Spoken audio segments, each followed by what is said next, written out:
Nós vamos ler no capítulo 6 da carta aos Efésios, no verso 4, um versículo somente, na nossa série de mensagens nesta importante carta do apóstolo Paulo. Aliás, todas elas são importantes. A carta aos Efésios é muito conhecida, lida e querida. Versículo 4 do capítulo 6.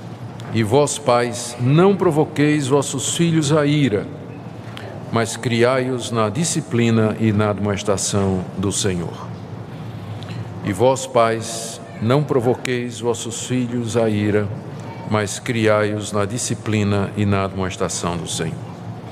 Oremos. Senhor, nós estamos diante de Ti, suplicando a Tua graça e a Tua misericórdia, para que a exposição da Tua palavra fale ao nosso coração, especialmente aos pais nessa noite. Tu sabes as lutas que nós enfrentamos na criação dos filhos, os planos, desejos e sonhos que nós temos, nem sempre concretizados. Tu sabes como nós erramos e falhamos. Por isso, Senhor, nós precisamos da Tua graça, precisamos que Tua palavra nos instrua, que ela nos anime e também que ela nos corrija. Quero pedir, Senhor, que a exposição dela nessa noite seja usada por Ti para todos esses efeitos e que Tu consoles os nossos corações, que Tu nos animes a não desistir de ensinar a Tua palavra, os Teus ensinamentos aos nossos filhos. É o que pedimos, no nome de Jesus. Amém. Nós vivemos numa época, queridos irmãos, em que a família tem sofrido toda sorte de ataques, como vocês sabem. Há diversos movimentos que tiveram origem em tempo recente, na década de 50 e 60, que começam a produzir o seu fruto na sociedade nos nossos dias, como, por exemplo, o movimento feminista, que quando começou era um movimento que queria reivindicar os mesmos direitos das mulheres com relação aos homens. Eu acredito que você e eu concordaríamos com as primeiras reivindicações feministas, tipo assim, a mulher ganhar o mesmo salário do homem, se faz o mesmo trabalho, ela ter o direito de entrar na universidade e se educar, o privilégio de votar. Então eram coisas que há 50, 60 anos eram desconhecidas de algumas culturas e boa parte da sociedade ocidental. Então o movimento feminista, quando começa, ele reivindica os direitos básicos para as mulheres com relação aos homens. E eu creio que você e eu concordaríamos com o que esse movimento a princípio desejava. Infelizmente, depois o movimento tomou outras direções e, mais do que simplesmente a igualdade de direitos, o movimento feminista começa a questionar a diferença de papéis no casamento, na criação dos filhos, na sociedade, na igreja e assim por diante. E mais do que isso, depois o movimento começa a falar de uma sociedade onde o papel da mulher acaba sendo o papel dominante. E mistura, confunde, para dizer o mínimo, os papéis diferentes que tradicionalmente se tinha com relação ao marido e à esposa, ao pai e à mãe, à mulher e ao homem na sociedade.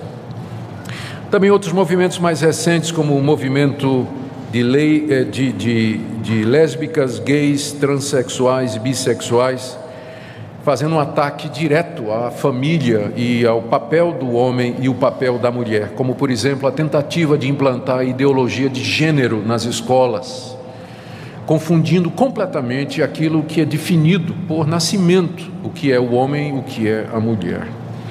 E tudo isso com impacto muito grande na família.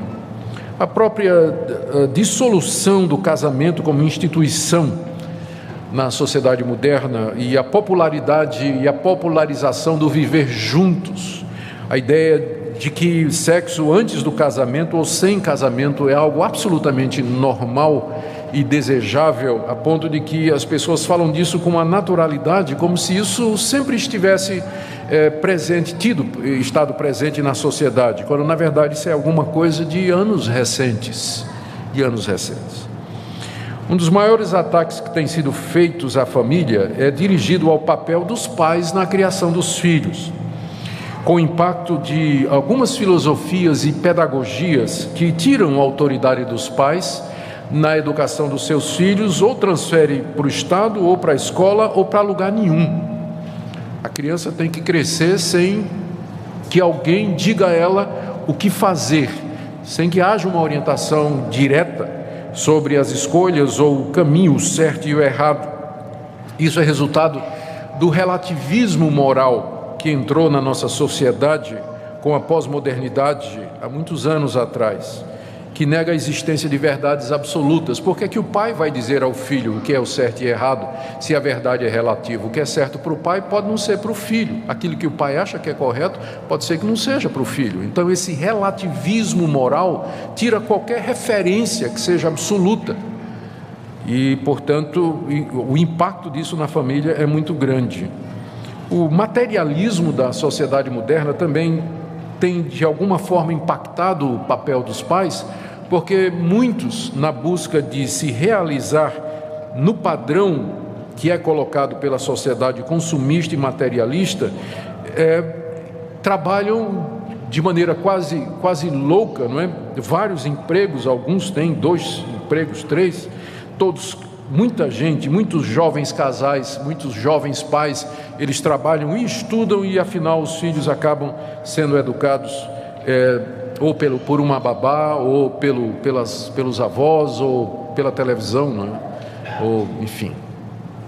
O resultado é uma geração de filhos que cresce sem modelo, exemplo, educação e disciplina.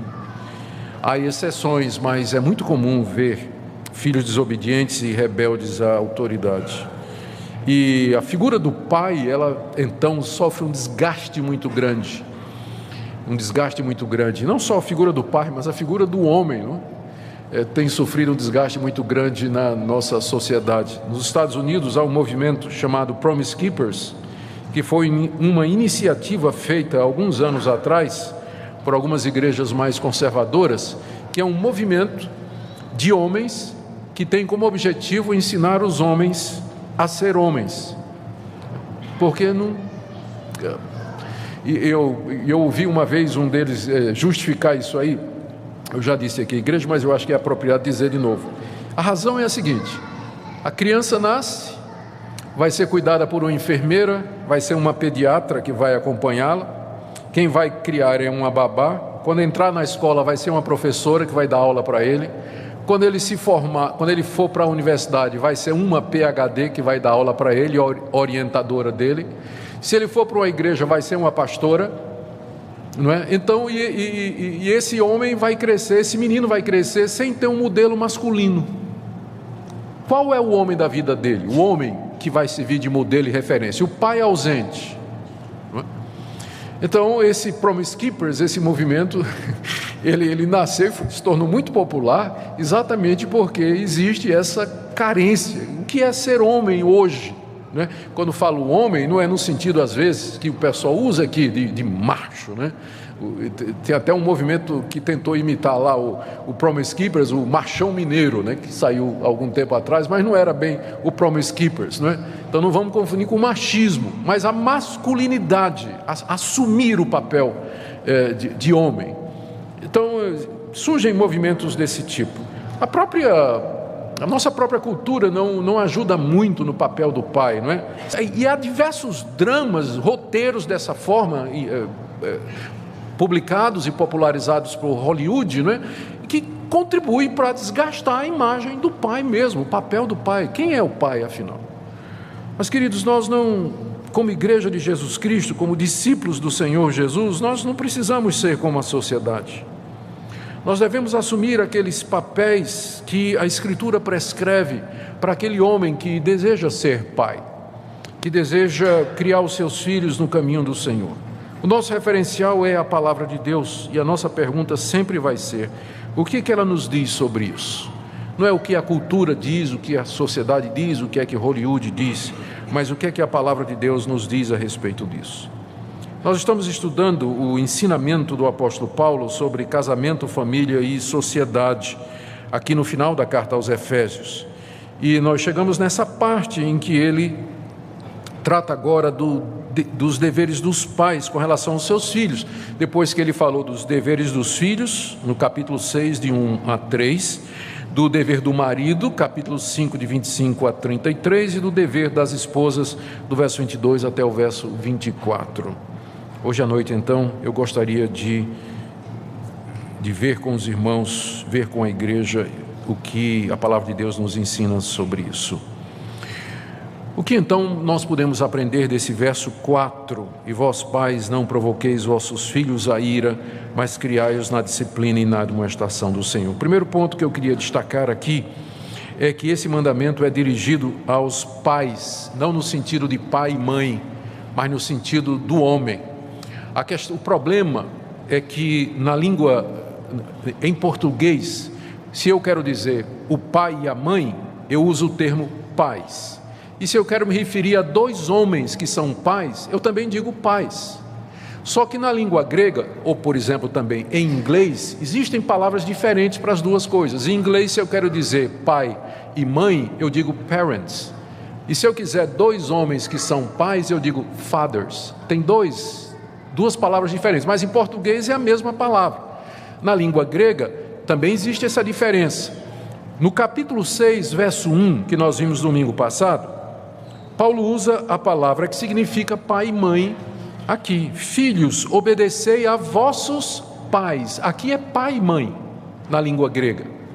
Mas quando chega aqui no verso 4, que é o verso que nós lemos, quando ele diz, e vós pais, já é outra palavra na língua grega. Significa homens que são pais, ou seja, a esposa não está incluída aqui. A mãe não está incluída aqui. Ele está dirigindo essa exortação ao homem que é pai em primeiro lugar.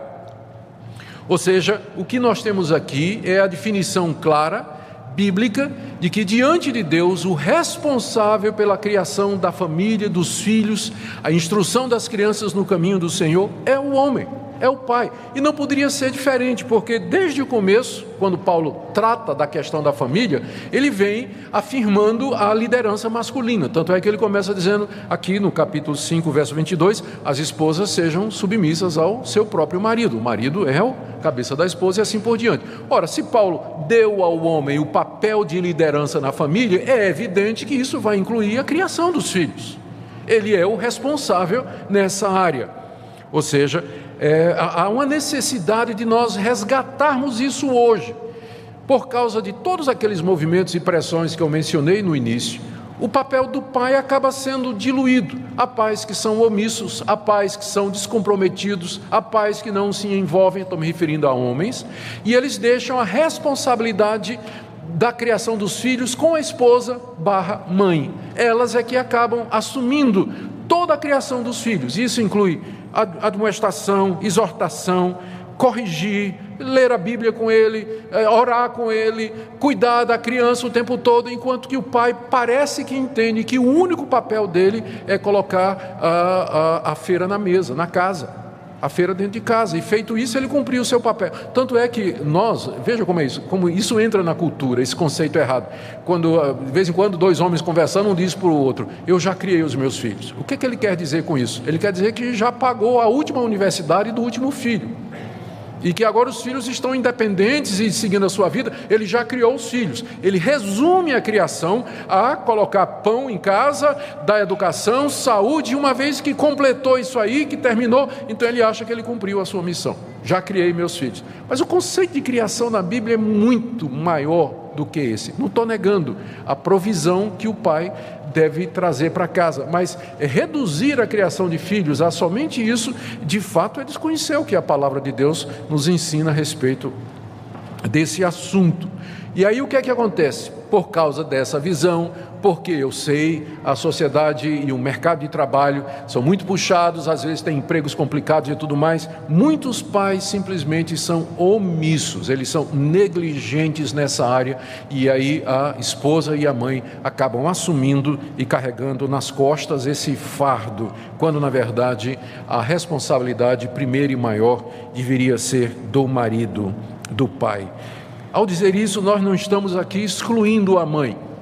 O que nós estamos dizendo é que o papel dela é de ajudadora. Esse é o papel que a palavra de Deus sempre atribui para a esposa na família, no casamento, enfim, em todas as relações domésticas. Ela é auxiliadora idônea. É claro que ela vai participar. E sem a ajuda da mãe, não tem como o pai criar os filhos. Não tem como. O casal está envolvido nisso, mas a responsabilidade, ou deixe-me colocar de outra maneira, Deus vai cobrar do pai.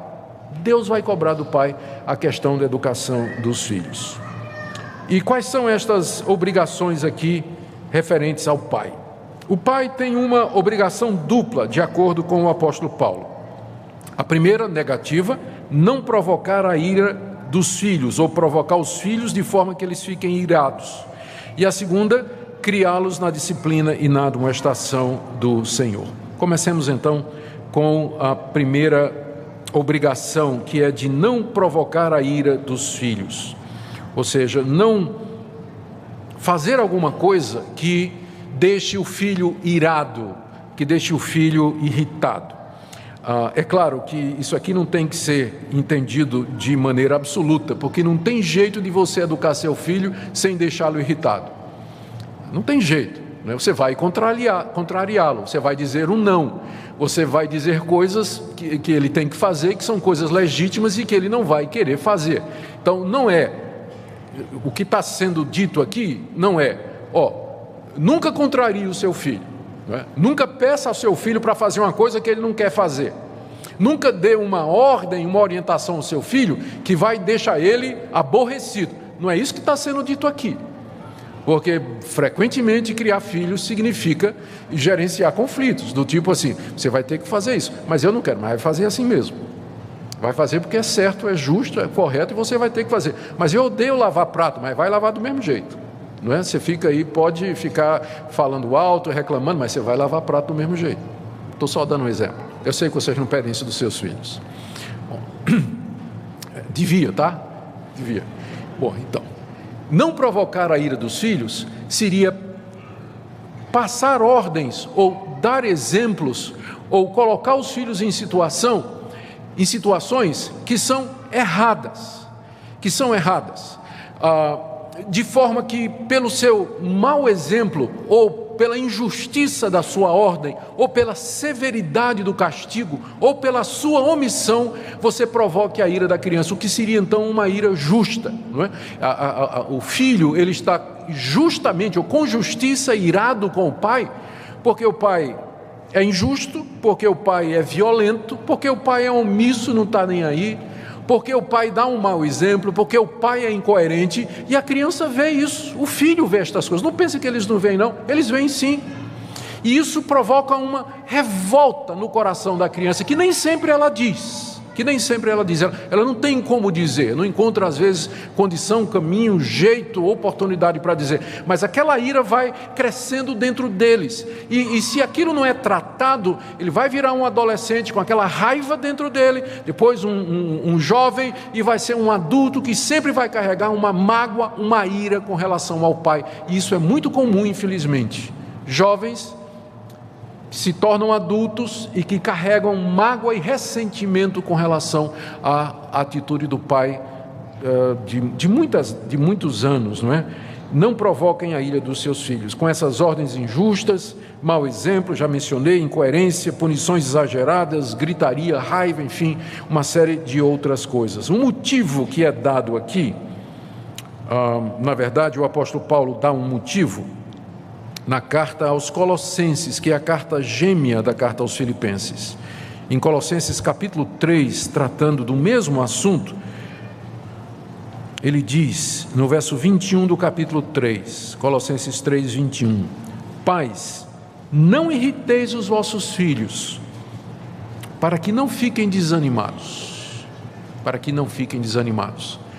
Um pai que não é justo, que não é correto, que não é amoroso, comprometido, dedicado ao seu filho, ele vai provocar essa ira, esse desânimo. A criança vai desanimar do tipo assim, é sempre a mesma coisa, Meu pai não muda, meu pai não me compreende. Ele fica dizendo coisas ou pedindo coisas ou agindo de uma forma que não está correto. Eu não vejo esperança. E a criança desanima do tipo assim: eu não quero essa religião do meu pai.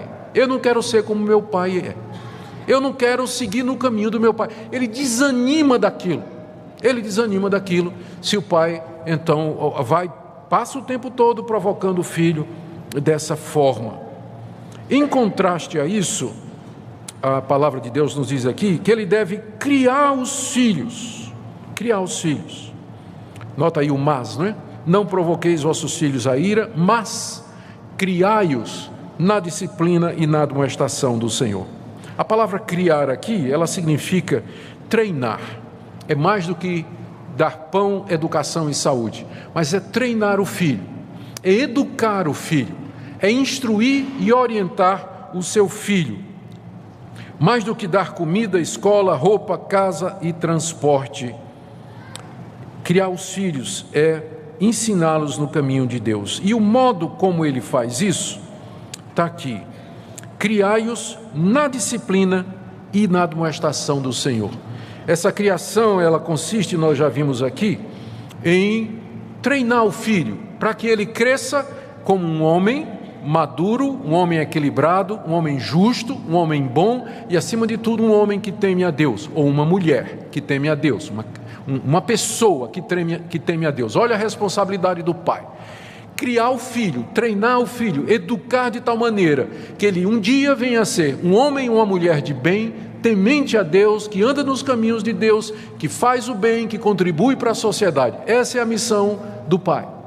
Essa é a missão que ele recebeu. E para fazer isso, ele tem duas ferramentas que Paulo menciona aqui. A primeira é a disciplina do Senhor. Criai-os na disciplina. A disciplina aqui, ela significa a correção. Significa uma correção. A mesma palavra é usada lá na carta aos Hebreus, capítulo 12, quando o autor diz que Deus corrige o filho a quem ama. A mesma palavra. Deus corrige o filho a quem ama. E essa correção, ela nem sempre é alguma coisa agradável. Tanto é que na carta aos Hebreus está dito que a correção que vem de Deus, às vezes, ela pode parecer pesada, mas depois ela vai produzir o fruto pacífico, ela vai dar resultado. Tomando Deus como o pai modelo para nós, isso significa que para criar o meu filho, eu vou ter que corrigir o meu filho. Por que eu tenho que corrigir o meu filho? Ora, porque ele é meu filho. Ele herdou o meu coração pecaminoso. Ele herdou a minha natureza pecaminosa. Ele herdou a minha inclinação para o mal. Ele herdou a corrupção da minha mente e do meu coração. Ele gosta de fazer o que é errado. Ele vai errar e ele vai ter gosto em fazer as coisas erradas. Então eu preciso corrigir o meu filho. Meu filho não é um santinho. Ele não nasceu sem pecado. Ele vai precisar ser corrigido. Ele já nasceu inclinado a todo mal. E se você deixar o seu filho entregue ao seu próprio coração, ele vai ser uma vergonha para você e uma vergonha para a sua esposa. Por isso que você tem que corrigi-lo. Corrigir significa admoestar, advertir, instruir e dizer: olha, não é assim, isso aqui está errado. Argumentar: isso está errado por isso, por isso, por isso. E eventualmente, se for necessário, isso pode incluir punições. Isso pode incluir punições, que não são necessariamente físicas, mas castigos, algumas privações que sejam legítimas, do tipo tirar isso, tirar aquilo, explicar por quê, dizer a razão, e às vezes, se necessário, estando na idade, varia de criança para criança, às vezes a correção física também, que a Bíblia recomenda no livro de Provérbios, capítulo 22, verso 15, 23, de 13 a 14, 29, de 15 a 17, o avô da minha esposa, o avô da Minka, um holandês muito crente, que criou todos os filhos no caminho do Senhor, ele tinha uma régua de madeira, onde estava escrito todos esses versículos do livro de Provérbios. São uns 10 ou 15 versículos do livro de Provérbios que fala do tipo assim: corrige a criança, a vara é para as costas do insensato, não poupes o teu filho. Então ele tinha tudo isso escrito na régua, que ficava pendurada atrás da porta do quarto dele. E ele gostava de cantar os salmos, ele costumava dizer para os filhos, dizendo: olha, eu estou com tanta raiva do que você fez que eu não vou lhe corrigir agora. Porque se ele fosse corrigir naquele momento, a raiva o levaria a fazer alguma coisa como que devia. Passada a raiva, ele chamava o filho e dizia: a régua que está atrás da porta. Então o filho ia lá, tá certo? Ele lia com o filho todos os versículos da régua, e enquanto ele disciplinava o filho, ele gostava de cantar os salmos, porque ele era um holandês e na igreja reformada canta os salmos metrificados, e ele cantava em sequência. Eu fiquei pensando como seria ruim no dia que a criança fizesse isso e era a vez do salmo 119, não é?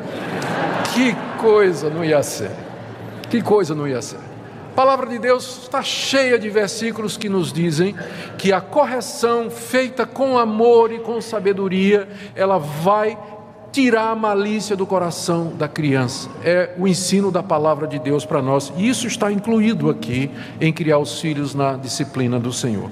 E não somente na disciplina, mas diz aqui na admoestação.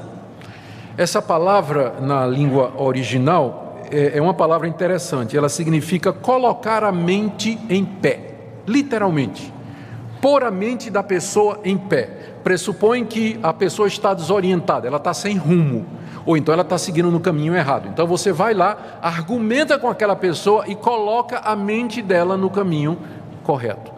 Tanto é que essa palavra, ela deu origem a um movimento entre os conselheiros cristãos que chamou-se aconselhamento noutético. A palavra noutético é a palavra grega que está aqui, porque é um tipo de aconselhamento que procura ajudar as pessoas, primeiramente instruindo a mente das pessoas, dizer: olha, isso é que está errado, não é? E usando a palavra de Deus para isso, para que a pessoa corrija o seu pensamento de acordo com a palavra de Deus. E uma vez que o pensamento está corrigido, uma vez que a mente está no caminho certo, o mais acompanha.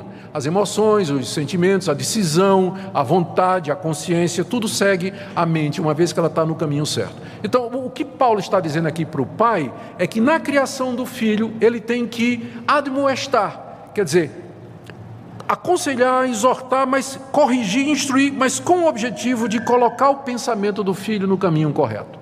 E isso significa gastar. Como é que alguém vai fazer isso se não gasta tempo com o filho, se não conversa com o filho, se não tem tempo para andar com ele, bater papo com ele, abrir as escrituras e ensinar para ele o caminho do Senhor?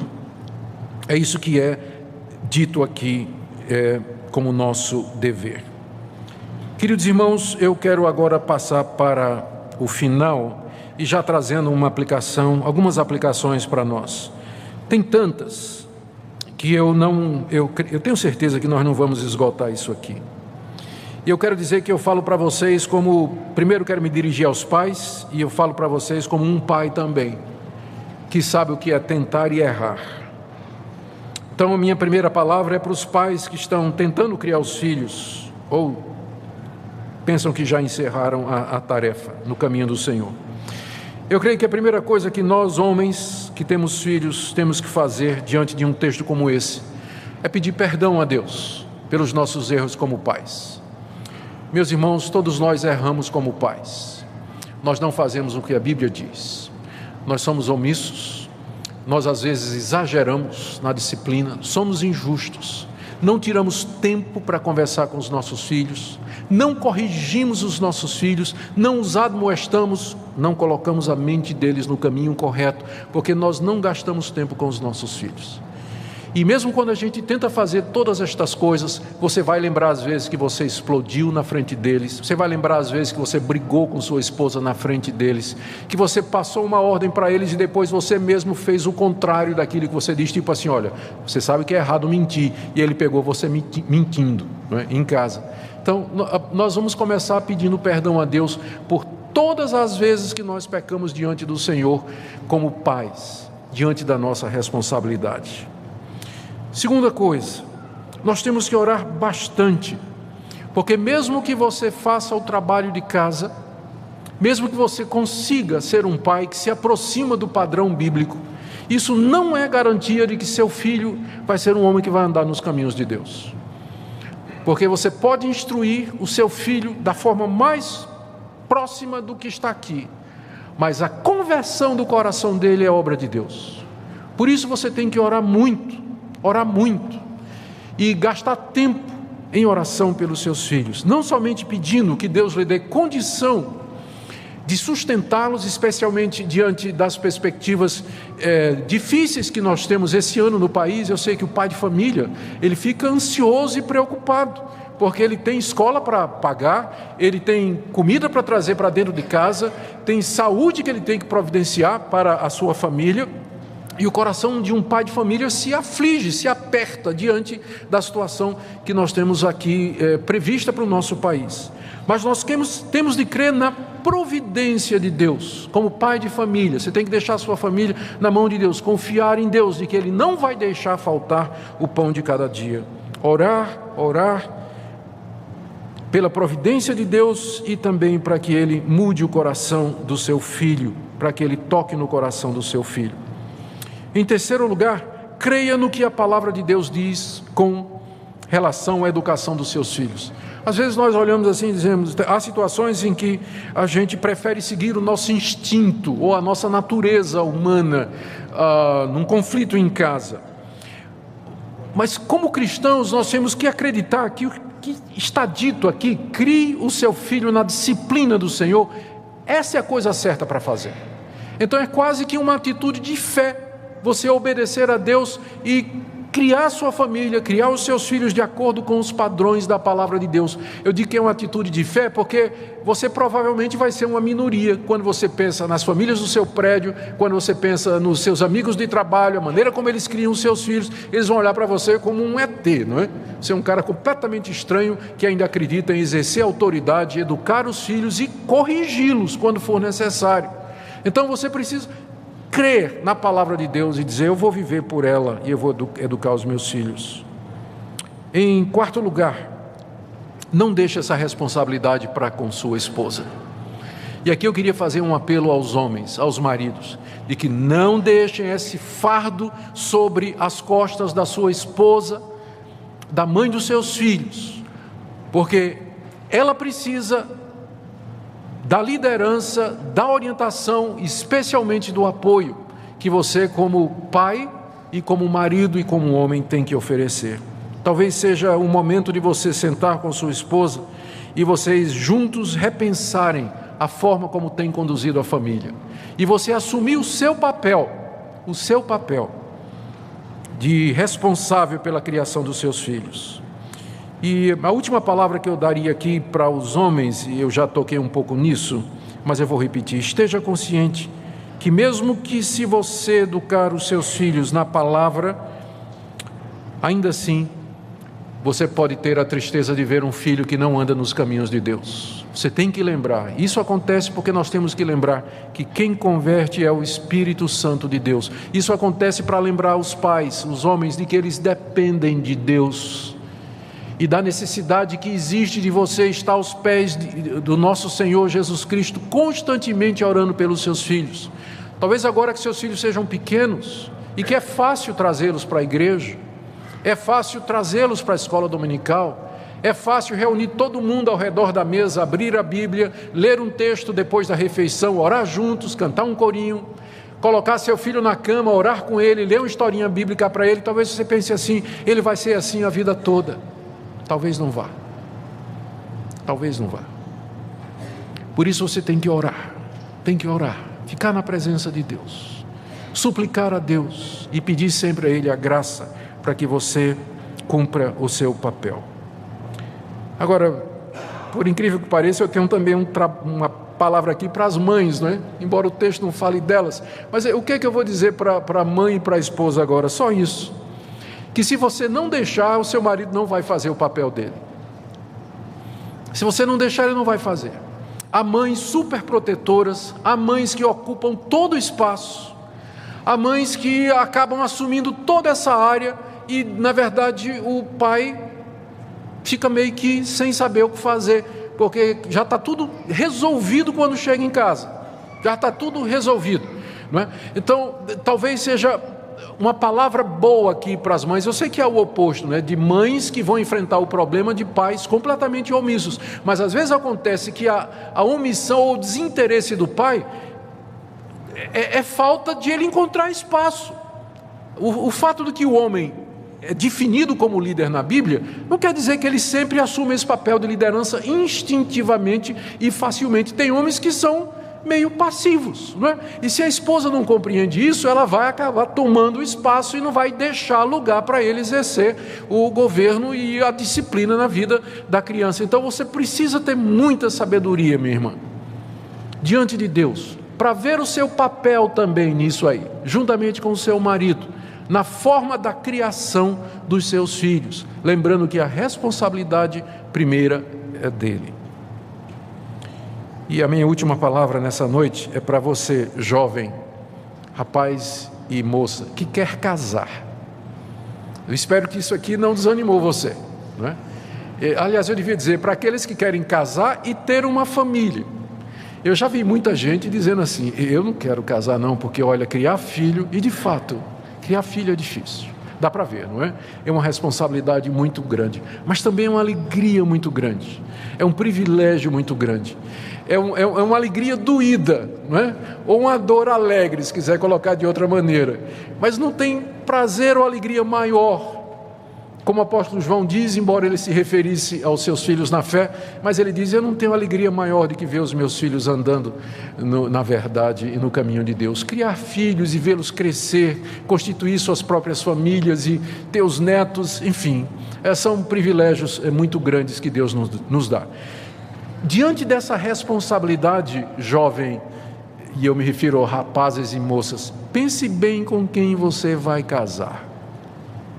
Pense bem quem você vai escolher para ser o seu parceiro na criação dos seus filhos. Se você vai querer um homem que não tem o menor interesse nas coisas espirituais, que nunca se interessou pelas coisas de Deus, que não quer, é completamente indiferente com relação à palavra de Deus, imagine você casar com esse homem e chega o primeiro filho e o segundo, e você que é crente sente o desejo de instruir o seu filho na palavra de Deus e nos caminhos de Deus, e você vai se apanhar fazendo isso sozinho e às vezes com resistência. Com resistência. A mesma coisa você, rapaz, homem de Deus, que está pensando em constituir família. Quem você quer como mãe dos seus filhos, para educar seus filhos, juntamente com você? Pense nessas coisas, porque como nós dissemos hoje de manhã, essas orientações não são para tirar nossa liberdade, mas são para nos proteger, porque Deus nos ama e quer que nós sejamos felizes, sejamos santos, sejamos completos aqui nesse mundo. Por isso Ele passa essas orientações.